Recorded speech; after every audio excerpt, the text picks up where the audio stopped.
Juice পছন্দ করে না এমন কোনো মানুষ আছে নাকি? আর সেটা যদি হয় সৃজনী ফলের পাকা আমের জুস, তাহলে তো আর কথাই নেই। আর তার চেয়েও বড় কথা হলো সেটা যদি আপনি নিজের হাতে তৈরি করেন, যাদের ঘরে ব্লেন্ডার নেই, ব্লেন্ডার ছাড়া, তাহলে তো আরও বেশি কথা নেই। তো হ্যালো গাইস, আসসালামু আলাইকুম। চলে আসলাম আপনাদের মাঝে নতুন একটা ভিডিও নিয়ে। তো আজকের ভিডিওটা ভাবলাম ইউনিকভাবে কিছু তৈরি করি। সবাই তো ইউনিকভাবেই কোনো না কোনো কিছু তৈরি করে। তো আমাদের ঘরে যেহেতু ব্লেন্ডার নেই, তো পাকা আম কয়টা ছিল ওটা আমি কেটে নিয়েছিলাম। ওই দিন আমি লেবুর শরবত বানিয়েছিলাম, পরিবারের সবাইকে খাওয়াইছিলাম, সবাই একটু পছন্দই করছে। তো ভাবলাম আজকেও একটা জুস বানাই। ওইটা আসলে লেবুর শরবত যেদিন বানিয়েছিলাম ওই দিন বানানো হয়েছিল, যেহেতু আমার ক্যামেরাম্যান ছিল কলস, মানে কলসের উপর রেখে ওই ভিডিওটা করছিলাম, এক জায়গাতেই দেখতে পারতেছেন। তো আমি একে একে আমগুলো সবগুলো কেটে নিচ্ছিলাম, আর সাথে একটা লেবু নিচ্ছিলাম। ভাবছিলাম যে একটু টক টক লাগলে মনে হয় জুসটা ভালো লাগবে। অবশ্য আমি পরে জুসের ভিতরে লেবু ইউজ করি নাই, কারণ লেবু দিলে মিষ্টিটা তেমন লাগবো না, আরও একটু অন্যরকম লাগবে, তাই আমি লেবু দিই না। সবগুলো আম প্রথমে ভালোভাবে কেটে নিচ্ছিলাম। আর আম কাটার সময় পাকা আমের যে একটা গন্ধ, যার কাছে যেরকম, আমার কাছে খুবই ভালো লাগে। তারপর আমি ছোট একটা চামচ দিয়ে সবগুলো আম ছাড়াই নিচ্ছিলাম। ছাড়ানো ছাড়া তো আসলে ঘুটা যাবে না, যেহেতু ব্লেন্ডার নেই। তো আমি একে একে সবগুলো আম আছে যেগুলো সবগুলোই ছাড়াই নিচ্ছিলাম। আর ভয়েস দিতে গেলে আমার একটু প্রবলেম হয়, তাড়াতাড়ি ভয়েস দিতে পারি না। কিসের প্রবলেম হয় আমি সেটা নিজেও জানি না, এমনি সারাদিন বকবক করতে পারি।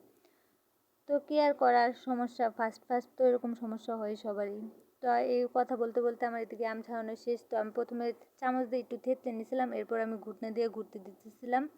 ঘুটার পরে দেখেন সাইড দিয়ে পড়ে যেতেছে আম। আসলে বাটিটা ছোট ছিল, তারপর আমি পাতিলের ভিতরে ঢালে নিলাম, আর সাথে পানি অ্যাড করে দিলাম। যেহেতু জুস তৈরি করবো তাই প্রথমে একটু থেতলে নিয়েছিলাম।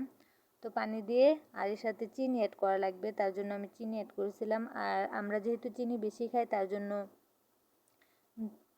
5-6 চামচ যেরকমই দরকার এরকম চিনি দিয়ে দিয়েছিলাম। আর আপনারা যারা যারা চিনি কম খান তারা চিনি অ্যাড না করলে পারেন। এমনি এখন সিজনি ফল অনেক মিষ্টি, আর যেহেতু আমরা অনেক চিনি পছন্দ করি, মিষ্টি পছন্দ করি আর কি, তার জন্য আমরা চিনি অ্যাড করছিলাম।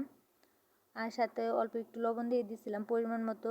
আর আপনি যখন নিজে তৈরি করবেন তখন আপনি নিজেই বুঝবেন যে কতটুকু পরিমাণে কতটুকু লবণ, কতটুকু চিনি, কিংবা দিলে ভালো হবে কি হবে না, আর কতটুকু পরিমাণ ঘুরতে হবে।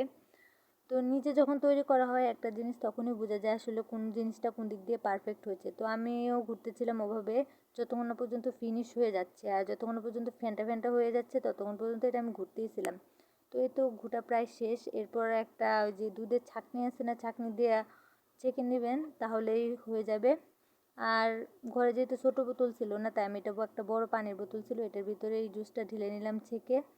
আর ছাকার পর এটা আমি ফ্রিজে রেখে দিলাম। ফ্রিজে রেখে খেলে আসলে যে কোনো জুসই ঠান্ডা থাকলে অনেক ভালো লাগে। আর যেহেতু এখন গরমকাল, সেহেতু আমি ওই যে লেবু শরবতটা আর ম্যাঙ্গো জুসটা রেখে দিচ্ছি। আর কে কীভাবে খান আপনারা কমেন্টে জানাবেন। সবাই ভালো থাকবেন, আল্লাহ হাফেজ।